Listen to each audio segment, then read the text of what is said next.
You're not dumb, but if you say these 7 things, people think you are. And the worst part? You don't even know you're doing it. Marcus Aurelius once watched a senator destroy his entire reputation with 3 sentences. The emperor wrote it down.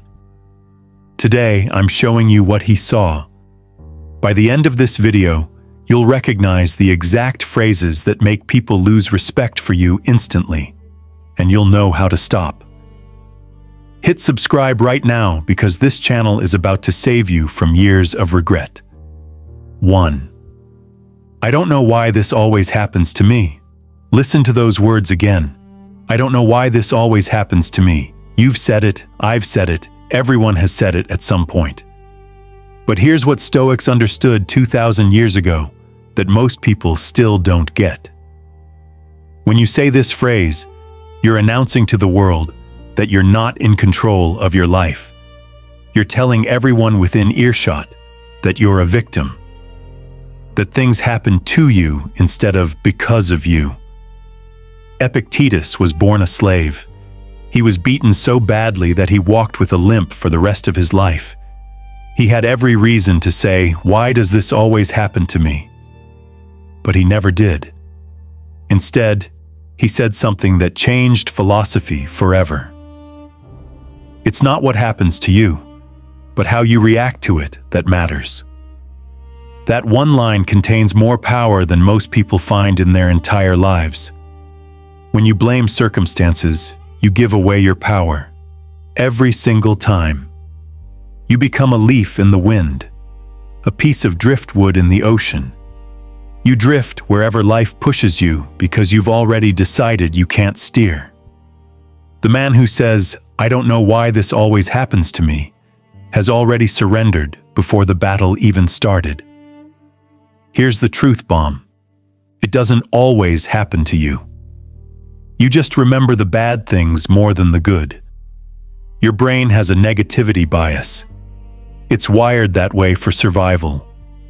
But when you give in to that bias, when you repeat this phrase over and over, you're training your mind to see yourself as powerless.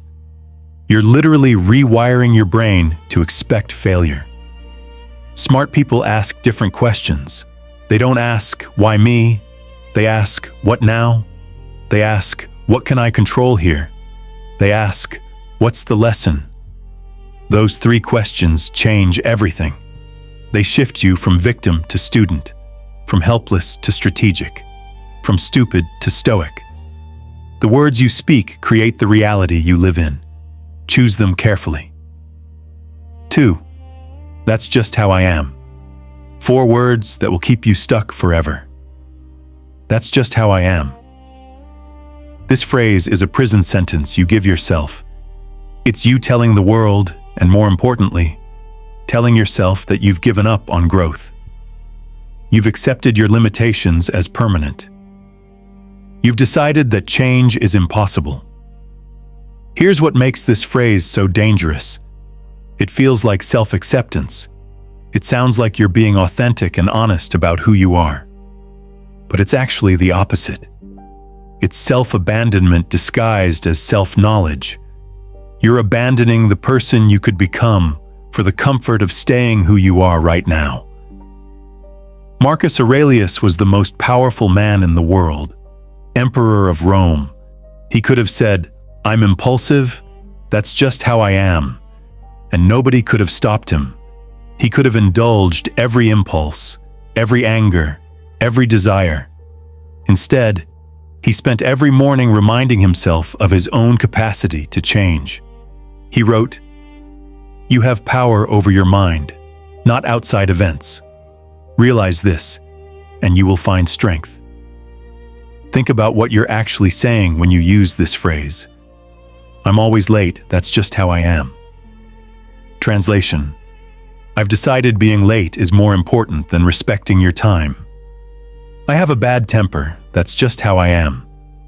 Translation: I've chosen not to do the work of managing my emotions. I'm not good with money, that's just how I am. Translation: I'd rather stay broke than learn basic financial discipline. Every single time you say, "That's just how I am," you're choosing comfort over growth. You're choosing the familiar over the possible. Here's a real-life scenario. Two guys work at the same company. Both get feedback that they interrupt people in meetings. First guy says, "I'm passionate, that's just how I am." Second guy says, "I didn't realize I was doing that. I'm going to work on it." 6 months later, guess who got promoted? The second guy. The first guy is still interrupting people and wondering why nobody takes him seriously. The Stoics believed in something called virtue ethics, the idea that you can always become a better version of yourself. Not perfect, better. There's always room for improvement. Always. When you say, "That's just how I am," you're rejecting 2,000 years of wisdom. You're saying you know better than Socrates, better than Epictetus, better than Marcus Aurelius. Really? You're that special? You're the one person who can't change? Subscribe to this channel right now, because we're going deep into the psychology of self-sabotage, and you need to hear this. 3. I'll try. Yoda was right. Do or do not. There is no try. When someone says, "I'll try," what they're really saying is, "I probably won't, but I don't want to admit it right now." It's a verbal escape hatch, a way to avoid commitment while pretending to be agreeable, and everyone sees through it immediately. Think about the last time someone told you, "I'll try to make it to your event." Did they show up? Probably not. Now think about when someone said, "I'll be there." Different energy, right? That's because commitment has power. Trying has none. When you say, "I'll try," you're already planning your excuse for when you fail. Seneca wrote extensively about the importance of commitment. He said, "It is not because things are difficult that we do not dare. It is because we do not dare that they are difficult." Read that again. The difficulty isn't in the task. The difficulty is in your lack of commitment to it. When you fully commit, when you say, "I will," instead of "I'll try," something changes inside you. Your brain shifts from looking for ways out to looking for ways through. Here's what happens neurologically. When you say, "I'll try," your brain treats it as optional. It doesn't activate your prefrontal cortex the same way. It doesn't trigger the same goal-directed behavior. You're literally setting yourself up for failure with your language. But when you say, "I will," your brain recognizes a commitment. It starts planning. It starts problem-solving. It starts building the neural pathways you need to succeed. Business owners hear this all the time. "I'll try to get that report to you by Friday." That person never gets the report in on Friday. Meanwhile, the employee who says, "You'll have it Thursday afternoon," delivers every single time. One person gets promoted. The other gets replaced. It's that simple. Your words reveal your character, and "I'll try" reveals someone who doesn't take their own commitments seriously. Replace "I'll try" with two better options. Either say "I will" and mean it, or say "I can't commit to that right now" and be honest. Both responses show integrity. Both responses show self-awareness. "I'll try" shows neither. It's the language of someone who wants credit for intention without the responsibility of execution. Don't be that person. 3. I'll try. Yoda was right. Do or do not. There is no try. When someone says, "I'll try," what they're really saying is, "I probably won't, but I don't want to admit it right now." It's a verbal escape hatch, a way to avoid commitment while pretending to be agreeable, and everyone sees through it immediately. Think about the last time someone told you, "I'll try to make it to your event." Did they show up? Probably not. Now think about when someone said, "I'll be there." Different energy, right? That's because commitment has power. Trying has none. When you say, "I'll try," you're already planning your excuse for when you fail. Seneca wrote extensively about the importance of commitment. He said, "It is not because things are difficult that we do not dare. It is because we do not dare that they are difficult." Read that again. The difficulty isn't in the task. The difficulty is in your lack of commitment to it. When you fully commit, when you say, "I will," instead of "I'll try," something changes inside you. Your brain shifts from looking for ways out to looking for ways through. Here's what happens neurologically. When you say, "I'll try," your brain treats it as optional. It doesn't activate your prefrontal cortex the same way. It doesn't trigger the same goal-directed behavior. You're literally setting yourself up for failure with your language. But when you say, "I will," your brain recognizes a commitment. It starts planning. It starts problem solving. It starts building the neural pathways you need to succeed. Business owners hear this all the time. "I'll try to get that report to you by Friday." That person never gets the report in on Friday. Meanwhile, the employee who says, "You'll have it Thursday afternoon," delivers every single time. One person gets promoted, the other gets replaced. It's that simple. Your words reveal your character, and "I'll try" reveals someone who doesn't take their own commitments seriously. Replace "I'll try" with two better options. Either say "I will" and mean it, or say "I can't commit to that right now," and be honest. Both responses show integrity. Both responses show self-awareness. "I'll try" shows neither. It's the language of someone who wants credit for intention without the responsibility of execution. Don't be that person. 4. It's not fair. Life isn't fair. The Stoics knew this 2,000 years ago. You know it now. Everyone knows it. So why do some people still say "it's not fair," as if fairness was ever guaranteed? Here's why this phrase marks you as someone who hasn't grown up yet. Fair is a child's concept. It's what you appeal to when you don't understand how the world actually works. Marcus Aurelius watched good people die young. He watched corrupt officials prosper. He watched plagues kill thousands. He could have spent his entire reign complaining about fairness. Instead, he wrote, "The universe is change. Life is opinion." He understood that fairness is a human invention. Nature doesn't know what fair means. The universe doesn't care about your concept of justice. It simply operates according to its own laws. When you say "it's not fair," you're revealing something important about yourself. You're showing that you still believe the world owes you something. You still think there's some cosmic balance sheet that should work in your favor. You still haven't accepted the fundamental reality of existence. Things happen. Sometimes good things happen to bad people. Sometimes bad things happen to good people. Sometimes random chaos just happens to whoever is standing in the wrong place at the wrong time. But here's what separates wisdom from stupidity. Wise people know life isn't fair, and they plan accordingly. They don't waste energy complaining about inequality. They spend that energy building resilience. They focus on what they can control. They develop skills. They build relationships. They save money. They prepare for the unfairness because they know it's coming. Real life scenario. 2 people get laid off from the same company on the same day.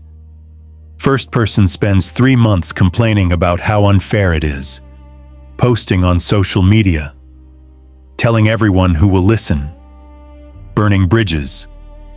Second person spends 3 days processing the emotion, then spends the next 3 months networking, learning new skills, and applying for better positions. Who do you think has a job after 6 months? Who do you think is still bitter and unemployed? "It's not fair" is the language of permanent victimhood. It's a phrase that traps you in resentment. Epictetus said, "Don't demand that things happen as you wish, but wish that they happen as they do happen, and you will go on well." That's not acceptance of injustice. That's acceptance of reality. And from that acceptance, you can actually start to build something better. Subscribe to this channel because we're about to reveal the phrases that successful people say instead. 5. I'm too old to change, or I'm too young for people to take me seriously.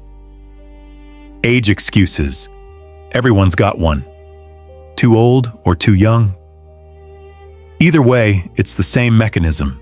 You're using your age as a shield against effort. You're using it as an excuse to not do the hard work of becoming better. And the Stoics would have called this exactly what it is: cowardice wrapped in chronology. Marcus Aurelius became emperor at 40. He could have said, "I'm too old to learn philosophy now." Instead, he studied harder than he ever had before. He knew the weight of power could corrupt him if he wasn't careful. He knew he needed wisdom more than ever. So he read, he wrote, he practiced, every single day until he died at 58. He didn't let age stop him. Epictetus started his philosophical school when he was old, after he'd been freed from slavery, after his body was broken. He could have said, "I'm too old, too damaged, too late." He didn't. He taught until he couldn't speak anymore. His students wrote down his words. Those words influenced Marcus Aurelius. Those words influenced millions of people for thousands of years, because one man refused to use age as an excuse. Here's the neurological reality. Your brain remains plastic throughout your entire life. Neuroplasticity doesn't stop at 25. It doesn't stop at 40. It doesn't stop at 60. Yes, it's easier when you're younger. Yes, it takes more effort when you're older. But effort is not impossibility. Difficult is not the same as impossible. When you say, "I'm too old," what you're really saying is, "I don't want to put in the effort." The flip side is just as bad. "I'm too young for people to take me seriously." Alexander the Great conquered most of the known world before he turned 30. He didn't wait for people to take him seriously. He gave them no choice. He achieved things that demanded respect. Your age is only a limitation if you let it be. If you focus on building genuine competence, age becomes irrelevant. Real scenario. A 50-year-old decides he's too old to learn coding. He stays in his declining industry and gets laid off at 55. Meanwhile, his neighbor, also 50, learns Python, gets a remote job, works from anywhere. Who made the smart choice? Or consider the 23-year-old who says she's too young to start a business. She waits 5 years. Meanwhile, her competitor starts at 23, fails twice, succeeds on the third try, and by the time the first woman is ready at 28, the competitor has 5 years of experience and a profitable company. Age is only an excuse if you accept it as one. The Stoics taught that the obstacle is the way. Your age, whatever it is, comes with advantages if you're smart enough to see them. Youth has energy and adaptability. Age has experience and patience. Stop using your chronological position as a reason to stay stuck. Start using it as a tool to move forward. 6. I don't have time. This is the lie everyone tells. I don't have time. You have exactly the same amount of time as Beyoncé, as Elon Musk, as Marcus Aurelius, as everyone who has ever achieved anything. 24 hours in a day, 7 days in a week. The difference isn't time. The difference is priority. When you say, "I don't have time," what you're actually saying is, "That's not a priority for me, and that's fine." But be honest about it. Seneca wrote an entire essay called On the Shortness of Life. His main point? Life is long enough if you use it properly. Most people waste their time on things that don't matter. Then they complain they don't have enough time for the things that do matter. They spend 3 hours scrolling social media. Then they say they don't have time to read. They spend 2 hours watching Netflix. Then they say they don't have time to exercise. They spend an hour gossiping. Then they say they don't have time to learn a new skill. Here's the brutal truth. When you say, "I don't have time," you're lying to yourself and everyone else. You're avoiding responsibility for your choices. Because if you admitted the real reason, if you said, "I'm choosing not to prioritize that," then you'd have to confront your actual values. You'd have to admit that scrolling is more important to you than reading. That comfort is more important than growth. That entertainment is more important than achievement. Track your time for 1 week. Just one. Write down everything you do and how long it takes. You'll find hours of wasted time you didn't even know existed. Time spent in meaningless conversations. Time spent staring at your phone. Time spent on activities that add zero value to your life. The average person watches over 4 hours of TV per day. 4 hours. That's 28 hours per week. That's 56 hours every 2 weeks. That's 112 hours per month. That's over 1,300 hours per year. And then they say they don't have time to build a side business, or learn a language, or get in shape. Real-life scenario. 2 people want to write a book. First person says, "I don't have time to write." Second person wakes up 30 minutes earlier every day and writes 500 words. That's 1 page. In 1 year, that's 365 pages. That's a book. The difference wasn't time. The difference was priority and discipline. One person wanted to have written a book. The other person wanted to write a book. Big difference. When someone really wants something, they find time. When they don't really want it, they find excuses. Marcus Aurelius ran an empire, fought wars, dealt with plagues, managed political intrigue, and still found time to write meditations. Don't tell me you don't have time to go to the gym. You have time. You're choosing not to use it. And that's okay. Just be honest about it. Stop insulting everyone's intelligence with, "I don't have time." Say what you mean. That's not important enough to me right now. At least that's honest. Make sure you're subscribed because the next phrase might be the one you say most often, and it's destroying your credibility. 7. Whatever happens, happens. This sounds like Stoicism. It's not. It sounds like acceptance. It's actually apathy. There's a massive difference between accepting what you cannot control and not even trying to control what you can. When someone says, "Whatever happens, happens," they're usually using it as an excuse to not put in effort, to not prepare, to not take responsibility, to not try.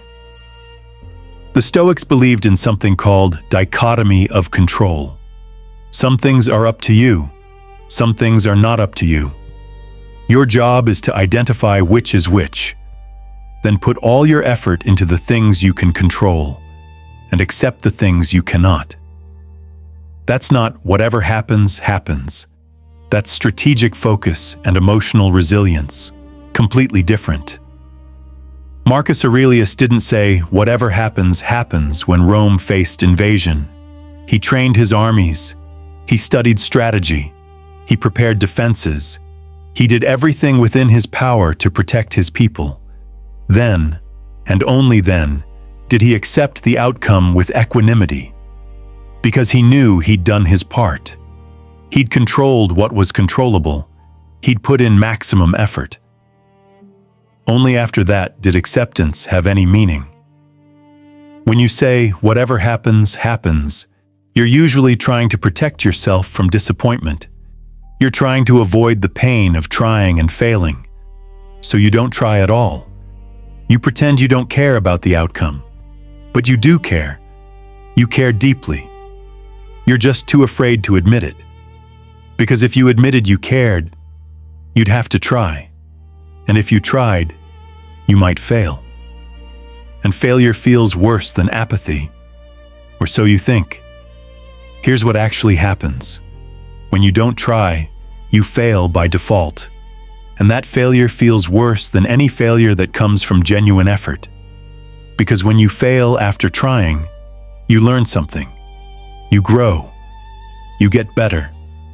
You try again with more wisdom. But when you fail because you didn't even try, you learn nothing. You stay exactly where you are, stuck, stagnant, bitter, wondering what might have been if you just put in the effort. Real scenario. 2 people want to start a business. First person says, whatever happens, happens, and puts in minimal effort. Doesn't research the market, doesn't build relationships, doesn't learn the skills. Business fails. Person says, see, I knew it wouldn't work. Second person researches extensively, talks to potential customers, learns from competitors, builds slowly and strategically. If it fails, they know exactly why and can adjust. If it succeeds, they know exactly what worked and can scale. Same starting point. Completely different approach, completely different outcome. Whatever happens, happens is lazy philosophy. It's what people say when they want to sound wise without doing the work of actually becoming wise. Real Stoicism is hard. It requires you to analyze what you can control. Take responsibility for those things. Put in maximum effort. And then, only then, accept the outcome without attachment. That's the order. Effort first. Acceptance second. Never the other way around. Epictetus was very clear about this. First say to yourself what you would be, then do what you have to do. Notice the order. First, know what you want, then do the work. Whatever happens, happens, skips the work part. It jumps straight to fake acceptance. Don't fall for it. Don't use this phrase as a shield against effort. If you're going to be a Stoic, be a real one. Do the work. Control what you can, then accept what you cannot. In that order. Always, here's what you need to understand. These 7 phrases are not just words, they're symptoms. Symptoms of a mindset that keeps you stuck. Every time you say one of these phrases, you're reinforcing a belief about yourself. You're telling your brain who you are, and your brain believes you. It builds neural pathways around these beliefs. It creates habits based on these beliefs. It generates a life that matches these beliefs. Marcus Aurelius understood the power of self-talk. He wrote, "The happiness of your life depends upon the quality of your thoughts. Not the quality of your circumstances, the quality of your thoughts. And your thoughts are created by your words. The things you say out loud, the things you say to yourself, these create your reality more than any external circumstance ever could." So here's your action step. For the next 7 days, every time you're about to say one of these 7 phrases, stop, pause, recognize what you're about to do. Then choose a different phrase. Choose words that empower you instead of limiting you. Choose language that opens possibilities instead of closing them. Choose to speak like someone who's in control of their life instead of someone who's being controlled by it. Instead of, "I don't know why this always happens to me," ask, "What can I learn from this?" Instead of, "That's just how I am," say, "I'm working on improving that." Instead of, "I'll try," say, "I will," or "I can't commit to that." Instead of, "It's not fair," say, "This is the reality, now what?" Instead of age excuses, Focus on competence. Instead of, I don't have time, say, that's not a priority right now. Instead of, whatever happens, happens, say, I'll do everything I can, then accept the outcome. This isn't just about changing your words. It's about changing your identity. Because you become what you repeatedly do. You become what you repeatedly say. You become what you repeatedly think. The Stoics knew this. Every philosopher knew this. Every successful person throughout history has known this. Your words create your world. Choose them carefully. Choose them wisely. Choose them with intention. If this video helped you see something you couldn't see before, if it made you recognize a pattern you didn't know you had, if it gave you even one tool to improve your life, then subscribe to this channel right now. Because this is what we do here. We take ancient wisdom and we make it practical. We take philosophy and we make it actionable. We take principles and we turn them into results. You've just spent 15 minutes investing in yourself. That's more than most people will do today. That's more than most people will do this week. You're already ahead. Now take what you learned here and apply it. Don't just know this information. Use it. Let it change how you speak. Let it change how you think. Let it change how you live. The difference between a stupid man and a wise man isn't intelligence. It's not education. It's not background or opportunity. It's choice. The wise man chooses his words carefully because he knows they shape his reality. The stupid man speaks without thinking and wonders why his life never changes. Which one are you going to be? The choice is yours. It always has been. Now you just know what to do with it. Subscribe. Apply these principles. Watch your life transform. That's the promise of Stoicism. That's the power of conscious language.